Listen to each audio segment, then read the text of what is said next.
அன்பார்ந்த ஞான ஒளி யூடியூப் சேனல் நேயர்கள் அனைவருக்கும் வணக்கம். இந்த பதிவில் விருச்சிக ராசி அன்பர்களுக்கு சுக்கிரன் பெயர்ச்சி சிறப்பு பலன்கள் காணலாம். வாக்கிய பஞ்சாங்கப்படி 29/6/2025 முதல் 26/7/2025 வரை, தமிழ் மாத தேதிப்படி ஆனி மாதம் 15 முதல் ஆடி மாதம் 10ஆம் தேதி வரை ஒரு 27 நாட்களுக்கு ரிஷபராசியில் சுக்கிரபகவான் ஆட்சி பெற்று சஞ்சாரம் செய்ய போகிறார். இந்த பதிவில் சுக்கிரபகவானை பற்றி சுவாரஸ்யமான தகவலை காணலாம். விருச்சிக ராசி அன்பர்கள் இந்த பதிவை கடைசி வரை கேட்டு பயன்பெறுங்க. நம்முடைய சேனலை இதுவரை சப்ஸ்கிரைப் செய்யாத அன்பர்கள் மறக்காமல் சப்ஸ்கிரைப் செய்து கூடவே இருக்கின்ற ஆல் பட்டன் அழுத்திங்க. நன்றி. சுக்கிர பகவானை பற்றி காணலாம். நவ கிரகங்களில் சுக்கிரன் அசுர குரு. விலங்குகளில் சுக்கிரன் நாய். ரிஷபம் பார்த்திங்கன்னா மிருகத்தன்மையோடு செயல்படும் வீடு. ரிஷபராசியின் குறியீடு காளை மாடு. கோச்சாரத்தில் ரிஷபராசியில் சுக்கிரன் வரும்போது நாய், பூனை, காட்டு விலங்குகள், காக்கா, குருவி, மயில், குயில் விலங்குகளுக்கும் பறவைகளுக்கும் இனப்பெருக்க காலம். கோச்சாரத்தில் ரிஷபராசியில் சுக்கிரன் வரும்போது வீட்டு விலங்குகள் மூலமும் சரி, காட்டு விலங்குகள் பறவைகள் மூலமும் சரி, மனிதர்களுக்கு தொந்தரவுகள் ஏற்படும். நாய் கடிக்கும், பூனை கடிக்கும், மாடு முட்டும். மாடு மேய்ப்பவர்கள், ஆடு மேய்ப்பவர்கள் தினந்தோறும் நல்லா தான் பிடிச்சி கட்டுவார்கள். ஆனால் இந்த நேரத்தில் பார்த்திங்கன்னா எதிர்பாராத வழியில் முட்டிடுச்சு அப்படின்னு சொல்லுவாங்க. கறவை மாடு முட்டி இறந்தவர்கள் பல பேர் உண்டு. அதே மாதிரி வீட்டில் வளர்த்தக்கூடிய நாய், பூனை இந்த நேரத்தில் அதுங்களிடம் கவனமாக இருக்கணும். அதிகமாக கொஞ்சினீங்கன்னா வாலாட்டுது அப்படின்னு வாழைக்கெல்லாம் பிடிச்சிங்கன்னா கப்புன்னு கடிச்சிடும். இது பார்த்திங்கன்னா எல்லோருக்குமே பொதுவான பலன் தான். இந்த கால நேரத்தில் விலங்குகளிடம் கவனமாக இருக்க வேண்டும். மிதுன ராசி திருவாதிரை நட்சத்திரம் கடக்கும் வரை சுக்கிரபகவான் மிதுன ராசி திருவாதிரை நட்சத்திரம் கடக்கும் வரை இந்த பாதிப்பு இருக்கும். சுய ஜாதகத்தில் சுக்கிரன் அஸ்தங்கம் நேசம் ஆனவர்களுக்கு நாய்கடி பாதிப்பு உண்டு. சுய ஜாதகத்தில் சுக்கிரபகவான் அஸ்தங்கம் நேசமானவர்களுக்கு அடிக்கடி நாய்க்கடியும் உண்டு.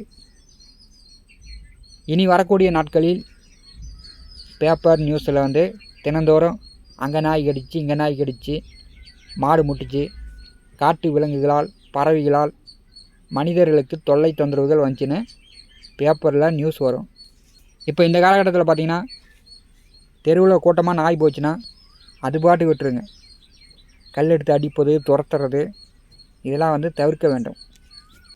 சுக்கிரபகவான் கோச்சாரத்தில் ஒவ்வொரு ராசியில் வரும்போது அதனுடைய வீரியத்தன்மை மாறும். விருச்சிக ராசி அன்பர்களுக்கு 7, 12ஆம் வீட்டின் அதிபதி சுக்கிரன். கடந்த 28 நாட்கள் விருச்சிக ராசிக்கு 6வது வீட்டிலே சுக்கிரபகவான் சென்றார்.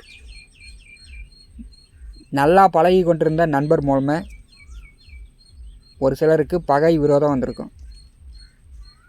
என்னப்பா இப்படி திடீர்னு இப்படி பேசிட்டேன், என்னப்பா கோச்சிக்கிற அப்படின்னு நண்பர்களிடம் பகை விரோதம் வந்திருக்கும். கணவன் மனைவிக்குள் அடிக்கடி சண்டை சச்சரவு. அதே மாதிரி உறவினர்கள் நண்பர்களுக்குள் கடந்த 28 நாட்கள் கொஞ்சம் மனஸ்தாபங்கள், விரோதங்களை சந்தித்திருக்கக்கூடும். ஏன்னா கோச்சாரத்தில் சுக்கிரபகவான் 6, 7, 10ஆம் வீடுகளில் வரும்போது சாதகமில்லாத பலனை கொடுத்து விடுவார். கடந்த 28 நாட்கள் பார்த்திங்கன்னா மின் சாதன பொருள் பழுதாகிருக்கும், ரிப்பேர் பண்ணியிருப்பீங்க, அல்லது புதுசாக கூட வாங்கியிருப்பீங்க. கடன்காரர்களுடைய தொல்லை தொந்தரவு கொஞ்சம் கூடுதலாக இருந்திருக்கும். எதிர்வரக்கூடிய 27 நாட்கள் விருச்சிக ராசிக்கு 7வது வீட்டிலே கலத்திரஸ்தானாதிபதி கலத்திரஸ்தானத்திலே ஆட்சி பெற்று சஞ்சாரம் செய்வார். இப்போ பார்த்திங்கன்னா கணவன் மனைவிக்குள் மனஸ்தாபம், பேசாமல் இருப்பவர்கள், பிரிந்திருப்பவர்கள் இப்போ ஒன்று சேர்ந்து மகிழ்ச்சியாக சந்தோஷமாக வாழுவீங்க. பிரிந்தவர்கள் ஒன்று சேரலாம். கணவன் மனைவிக்குள் நல்ல அந்யோன்யம் பிரியம் ஒற்றுமையும் அதிகரிக்கும். கலத்தர ஸ்தானாதிபதி சுக்கிரன் வந்து 7வது வீட்டிற்கு வரும்போது வாழ்க்கை துணைக்கு சளி காய்ச்சல் இந்த மாதிரி சிறு சிறு உடல் உபாதைகளை ஏற்படுத்தும். அதன் மூலம் மருத்துவ செலவுகள் வரத்துக்கு வாய்ப்புகள் உண்டு. சுக்கிர பகவான் 7வது வீட்டிலே வரும்போது பெண்களிடம் விருச்சிக ராசி என்பர்கள் கவனமாக இருக்கணும்.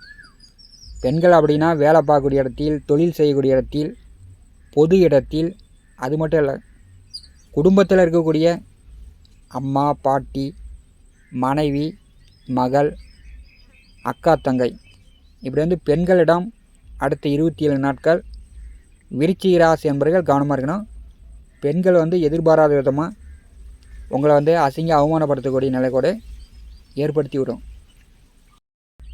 எதிர்வரக்கூடிய 27 நாட்கள் பார்த்திங்கன்னா கூட்டாளிகளுடன் கூட்டாக சேர்ந்து தொழில் வேலை செய்யக்கூடியவர்கள், கூட்டாக வியாபாரம் செய்யக்கூடியவர்களுக்கு, கூட்டு தொழில் செய்து கொண்டிருப்பவர்களுக்கு இந்த காலகட்டம் வந்து நல்ல நிலையில் போகும். மற்றபடி பார்க்கும்போது கணவன் மனைவிக்குள் அடிக்கடி சண்டை வரும். ஒருவருக்கொருவர் பேசிக்காத சூழ்நிலை கூட ஏற்படும். விருச்சிக ராசி என்பர்கள் கோச்சாரத்தில் 6 7வது வீட்டிலே சுக்கிரன் வரும்போது கொஞ்சம் கூடுதலாக உங்கள் வாழ்க்கை துணைக்கு நீங்கள் வந்து அவங்க கேட்டது அவங்க வந்து மனம் வந்து மகிழ்ச்சி அடையக்கூடிய வகையில் நீங்கள் வந்து செலவுகள் செய்ய வேண்டும். உங்கள் வாழ்க்கை துணையை நீங்கள் வந்து சந்தோஷமாக பார்த்துக்கணும். இல்லைனா வந்து குடும்பத்தில் வந்து பேய் மாதிரி வீட்டில் வந்து அவரவர் தனியாக மூலையில் உட்காந்துருக்கக்கூடிய சூழ்நிலை 7வது வீட்டிலே வரக்கூடிய சுக்கிர பகவான் ஏற்படுத்தி விடுவார். சுக்கிரன் வந்து நாய் வந்து அதுக்கு பிடிச்சதெல்லாம் வாங்கி கொடுத்தோம்னா நாய் வந்து சந்தோஷமாக இருக்கும். இல்லைனா வந்து நாய் வந்து கோவப்பட்டுச்சுன்னா வெறி பிடிச்சிச்சின்னா யாருன்னு பார்க்காது கடிச்சிடும். அதே மாதிரி தான் வாழ்க்கையும். விருச்சிக ராசி என்பர்கள் அனுசரித்து புரிந்து நடந்து கொள்ளுங்கள். எதிர்வரக்கூடிய 27 நாட்கள் வண்டியில் போக்குவரத்தில் போகும்போது எதிரில் வந்து நாய் ஒடியாரும் மாடு ஒடியாரும் விலங்குகள் மூலம் தொந்தரவுகள் உண்டு. விருச்சிக ராசிக்கு பார்த்திங்கன்னா அடிக்கடி விபத்து அறுவை சிகிச்சை இப்படிலாம் ஏற்படும். இந்த கால நேரம் வந்து போக்குவரத்தில் வந்து கவனமாக இருங்க. இந்த காணொலியை பற்றி உங்களுடைய மேலான கருத்துக்களை நம்முடைய கான்பாஸில் பதிவு செய்யுங்கள். நம்முடைய ஞான ஒளி யூடியூப் சேனலை பார்த்து கொண்டிருக்கக்கூடிய அன்பர்கள், இதுவரை சப்ஸ்கிரைப் செய்யாத அன்பர்கள் மறக்காமல் நம்முடைய சேனலை சப்ஸ்கிரைப் செய்து கோடு வருகின்ற ஆல் பட்டன் அழுத்திங்க. தினந்தோறும் நம்முடைய சேனலில் ஜோதிட பலன்கள் பதிவிடப்படும். உடனுக்குடன் பார்த்து பயன்பெறுங்கள். நன்றி, வணக்கம்.